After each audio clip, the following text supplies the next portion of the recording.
Shall we begin? If we are to spend the treasure wisely, then we must first determine which groups would benefit most from monetary assistance. Some of my citizens may find it intimidating to speak with the satrap directly, so I would ask that you act in my stead. Shinekri, you are to visit Akyali and Yedlimit. Speak with Matsya and his people, and listen to their grievances. Estanin, I bid you do the same at Palakistan. I will be conducting my own inquiries at the Giant Skull grounds. Once you believe you have ascertained the needs of the populace, we can reconvene at Meghadutta.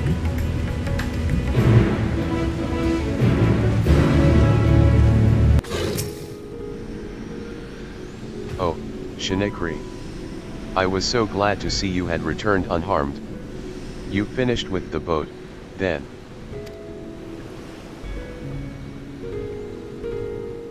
Anything the village desperately needs? Well, I suppose Kaltzel's loss hit us the hardest. I've been trying to find buyers for my fish, but although I sell a few here and there, it's so much more difficult than it was before. Everyone's still struggling to rebuild their lives. For now, we're just banding together as best we can.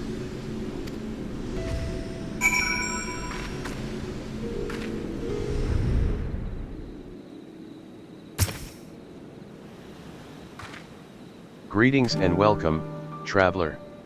If this is your first visit to Thavnair, then you must try my special Umro Lassi. Its refreshing zest cannot be beat. What could such a wonder cost, you wonder? Normally I part with 3 bottles for the generous price of 19,800 gil, but for you, I am willing to go as low as an even 10,000.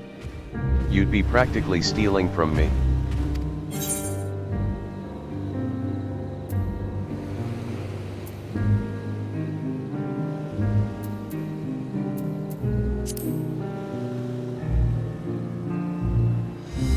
Estanin. Who is Est? God, you're the one who was with that spear-toting fellow. Well, you can hardly blame a man for trying. The world may no longer be on fire, but we are still sifting through the ashes, so to speak. Sisters, spare me, we might as well have that ugly tower back for the scant few travelers we see these days. I myself barely have the coin to buy at local prices. I tell you, if I didn't charge the odd adventurer a small fortune for afternoon tea, I'd be scavenging for scraps in the street.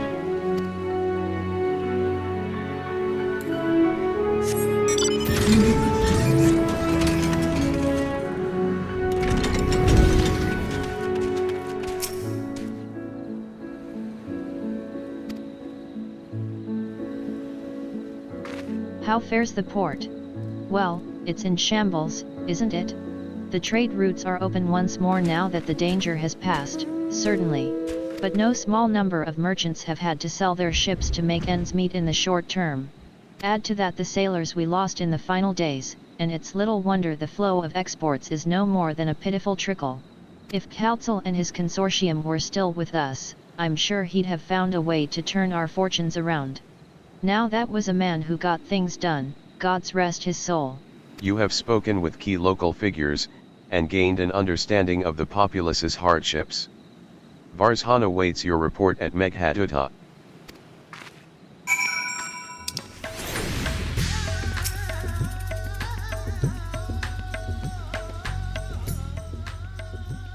Ah, my advisor's return. I've just made it back myself. Why do you retain this vessel now that your true form is known? You could have flown across the island in a fraction of the time. Be that as it may, the sight of a massive creature descending from the sky can be startling to say the least. And there are few places I can enter comfortably without risk of flattening some cart or stall. Fair enough. As for my inquiries, the people of Palakistan were unanimous in their reply. They are surviving. Resources were stretched to the limit when refugees were pouring in, but they persevered with some assistance from Yedlimit. From what I understand, They have always been an independent community, hunters and foragers, and the like, and I was assured that the jungle provides for their needs. For the most part,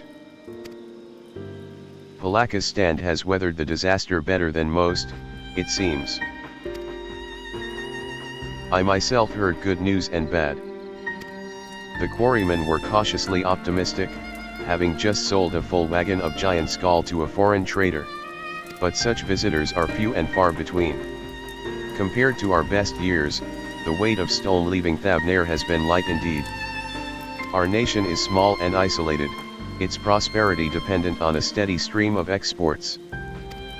We must identify any obstacles to the flow of trade so we may begin working to remove them.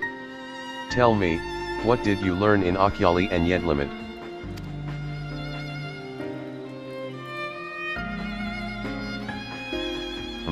I see.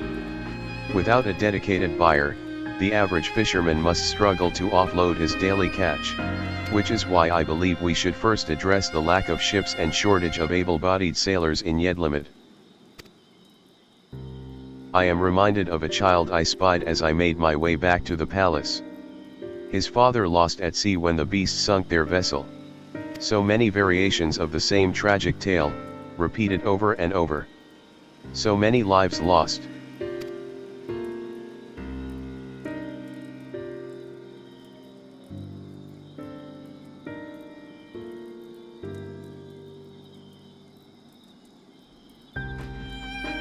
Enough grief to drown in if we let ourselves be overcome, but we will not. Shinikri, Estanin, I will consider the perspectives you've brought me, and devise a plan to help my people confront this adversity. Come, I would like you to be in attendance when I announce the proposal to my assembled functionaries.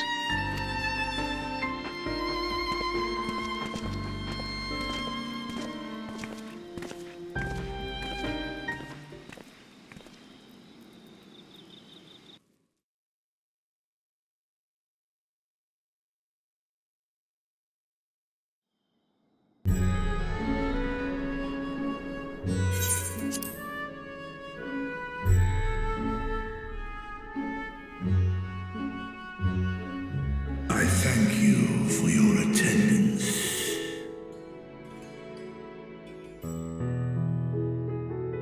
The riches the Radiant Host have retrieved were hoarded in Al-Zadal's name. A fortune I set aside for a future day of need.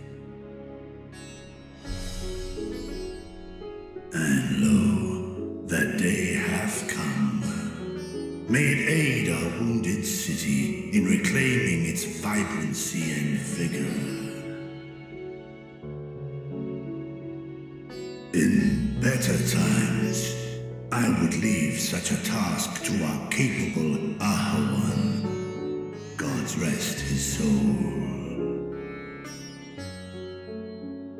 Finding myself bereft of his counsel in the here and now, I will assume the responsibilities of mine office directly. Firstly, the treasure shall be sold for more convenient currency, thence invested into the trading port of Yedlamad.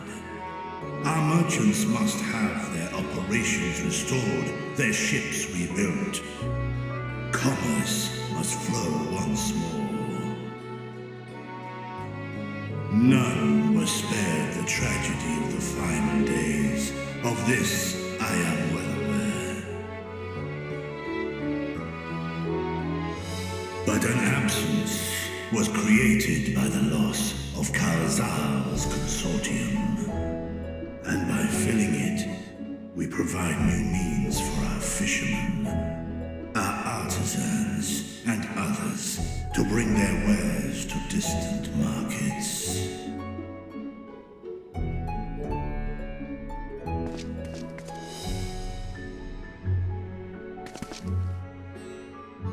And what of the children who were left without family to care for them?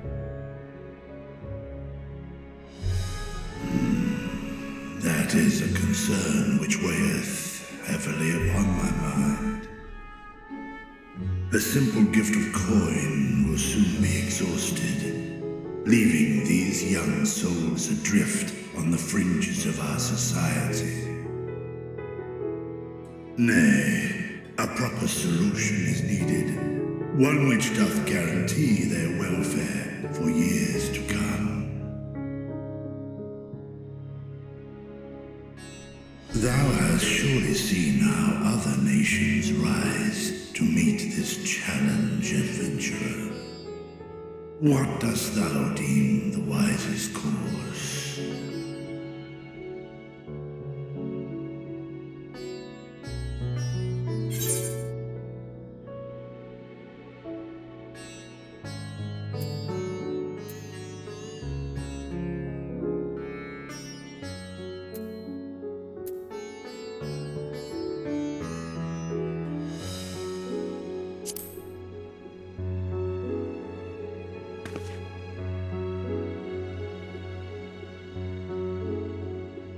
Of course, we can draw on trading profits to build a new institution. Let us put this idea into practice. A contract shall be written, requiring all who receive of Al-Zadal's treasure to commit a portion of their future earnings towards the running of an orphanage.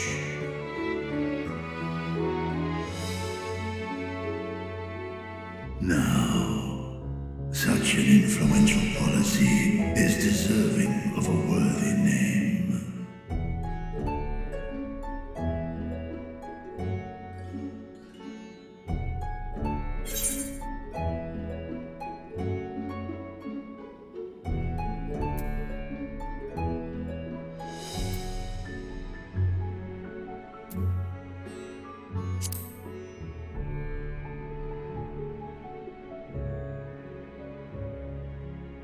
A successful merchant. I believe I see thy reasoning. Kalzal should be remembered, not as the blasphemy which terrorized Thavne, but as a hard-working and generous man who brought much wealth to our shores. Do any among you object to this proposition? Many here lost loved ones to the beasts. Time of strife, any one of us could have broken. Any one of us may have been taken by despair. When I think of Kalzal, I feel no hatred. Only a stinging regret that we could not save him as well. Isn't that right, men?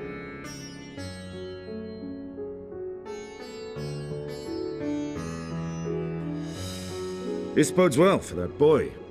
Murad, was it? Perhaps he can cut ties with that shady peddler.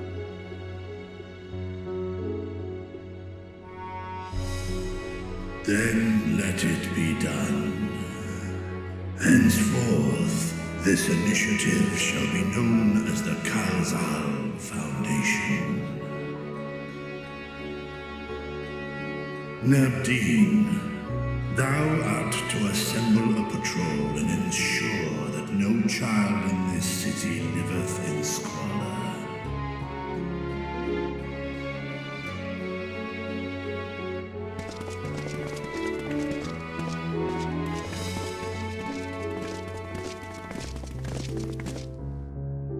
Clerks, see to the management of our funds and make haste. Our citizens must not suffer a day more than is necessary.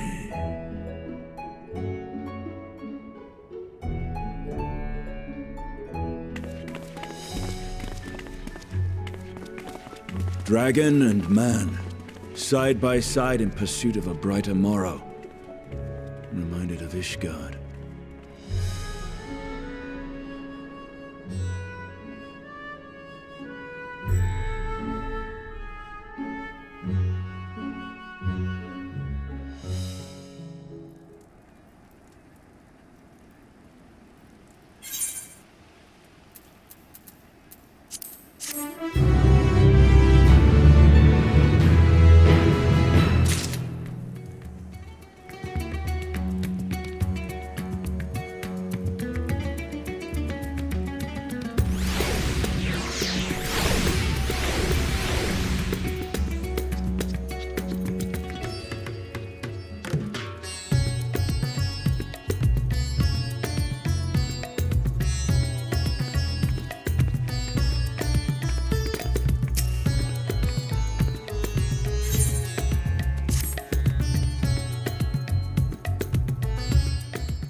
Thank you for putting forth Khalzal's name. Those whose lives he enriched will take comfort in seeing his legacy honored. You will forgive me for not speaking sooner, but I bear a message from Archon Wishtala. She asks that you meet her at the High Crucible at your earliest convenience. Understood. Thank you. Wishtala must have finished her study of the Void Gate. Shall we hear what she has to say, then? I will go with you.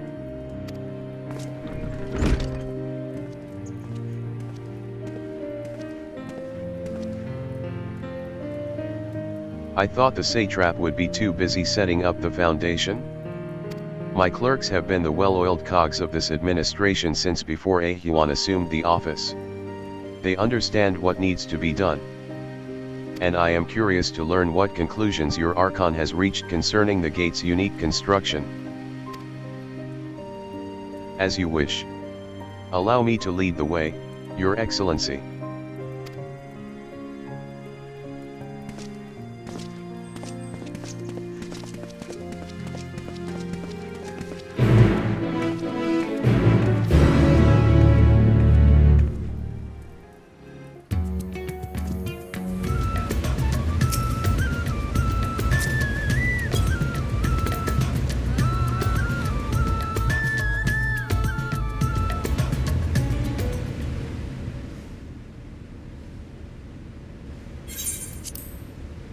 Right, here we all are.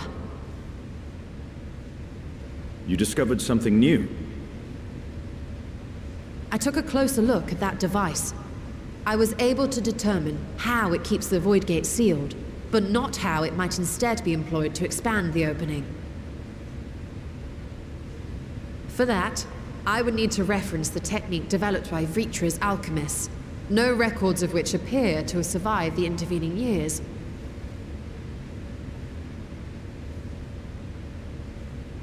We know this, so why have you sent for us? Have you learned aught of value or not?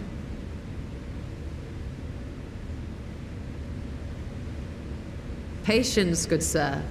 One must introduce the subject before launching into specifics.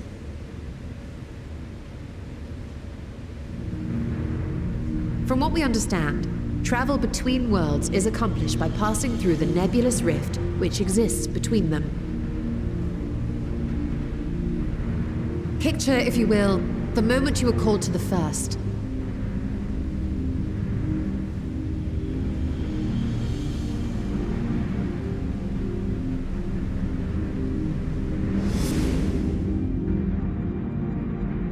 You touched a focus of some kind to help the Exarch pinpoint your location. His summoning spell then channeled the energies of the Crystal Tower to begin your journey to his world.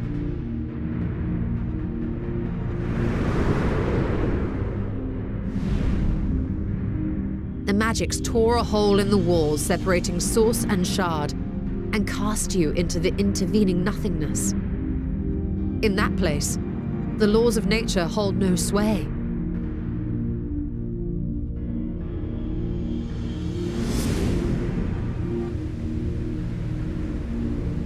Yet even through this realm of temporal and spatial instability, you were borne safely to your destination in the first.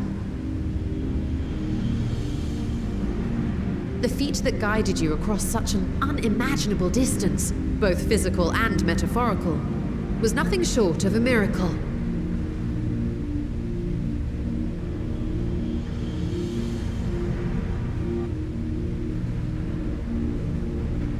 Then what of the many voids sent found in the source?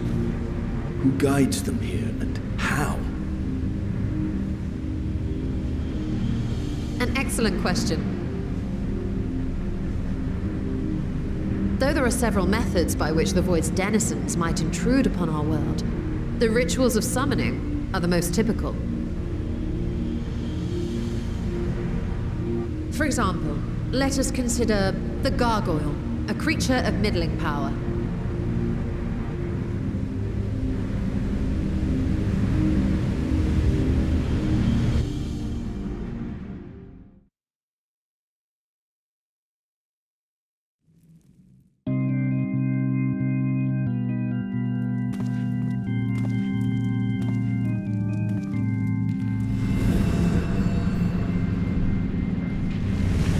upon such an entity, the prospective summoner must force open a void gate.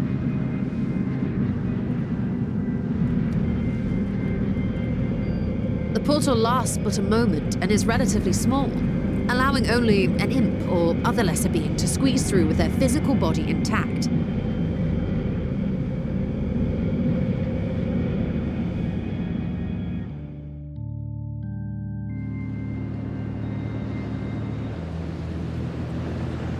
Our more powerful gargoyle, however, is too large for that. Creating a gate big enough for him would require vast amounts of energy, far beyond the reserves of any one mortal practitioner.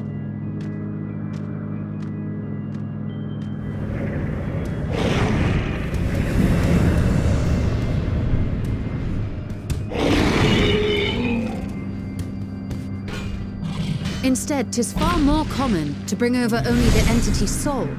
We had a taste of that ourselves when a certain exarch dragged us to the first.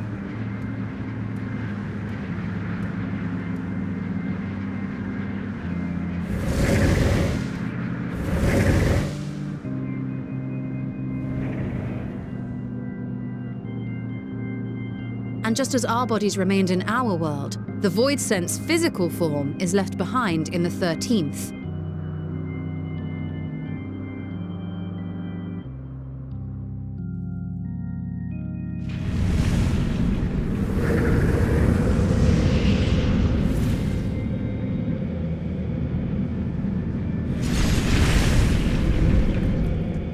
Once at its destination, the summoned soul is granted a temporary shell to inhabit. In the gargoyle's case, a stone effigy has proven a suitable vessel.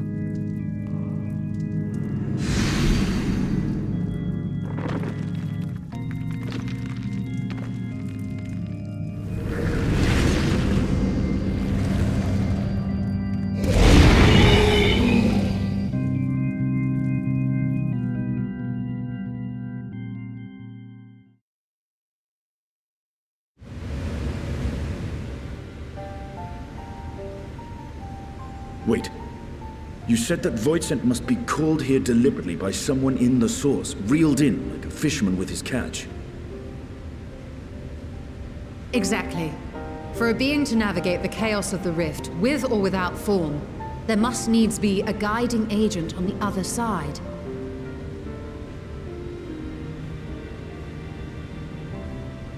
When the hordes poured forth from Alag's Great Gate, it was the technologists who drew them through. Though to my knowledge, planar fissures are in essence natural passages between our world and the void, which require no such guidance to traverse. Why is only the boundary between the source and the 13th so fragile? So much so that it often tears open of its own accord. I believe solving that mystery is key to understanding travel between the source and its reflections. And how do you intend to get your answers? No, the danger is too great.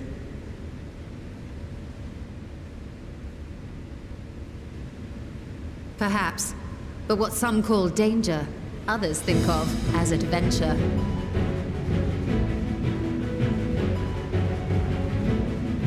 Were you not listening to my tale? Never mind that the means to expand the gate has been lost to the ages. Even could you force the portal wide enough, you would be greeted by an army of murderous horrors the very instant you step through.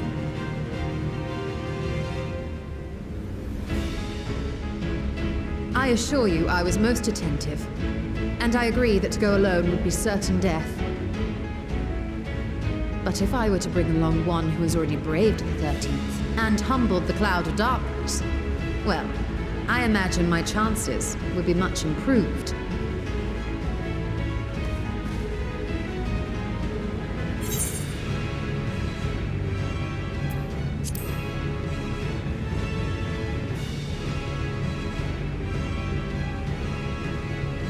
Since when were you one for the quiet life?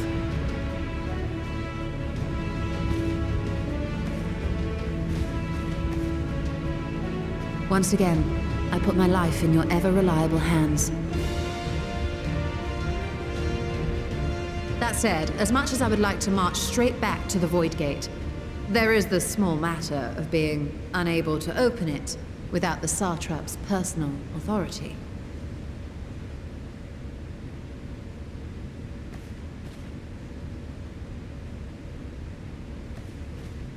As I've said before, I will grant you and yours any boon you choose to name, provided it does not endanger my people. You have my word that we will take every precaution. Not a single void scent will be allowed to threaten Radzat-Han, assuming we manage to expand the portal in the first place. You have a plan. Actually, I had hoped you might help us with that. I presume the alchemists you retained supplied you with some explanation of their methodology. That they did. House Daimir was overseeing the project. Daimir. Ah, yes. The family associated with the great work.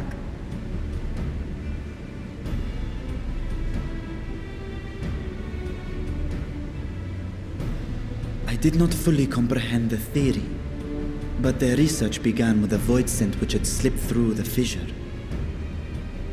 After a thorough examination, they created an arcane simulacrum possessed of similar qualities. A man-made void scent, if you will. It was apparently indispensable in their efforts to enlarge the gate. A man-made void scent?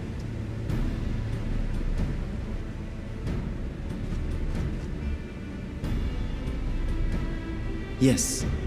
Being great admirers of the Archons, House Daimir submitted detailed notes to Charlene's official committee.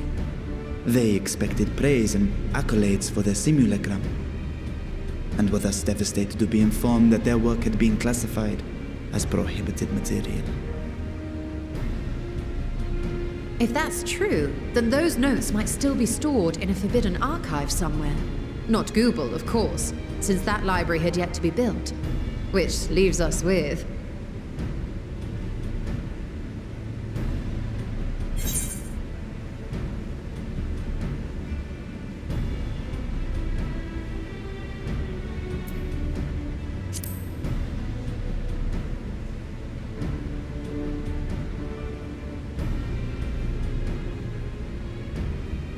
Indeed. Numenon's restricted stacks may very well hold a copy.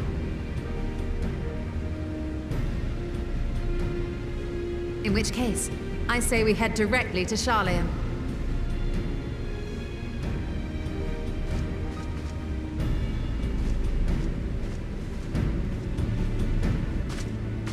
Unless you anticipate needing help to reach the high shelves, I see myself being of little use. Go on ahead. I still need to find Mirad and tell him about the Kalzal Foundation.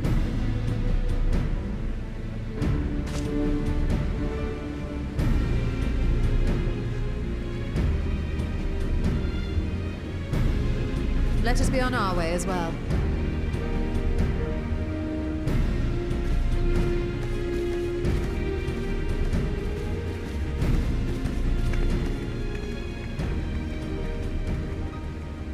They are resolved to venture into the void. Do I sit idly by?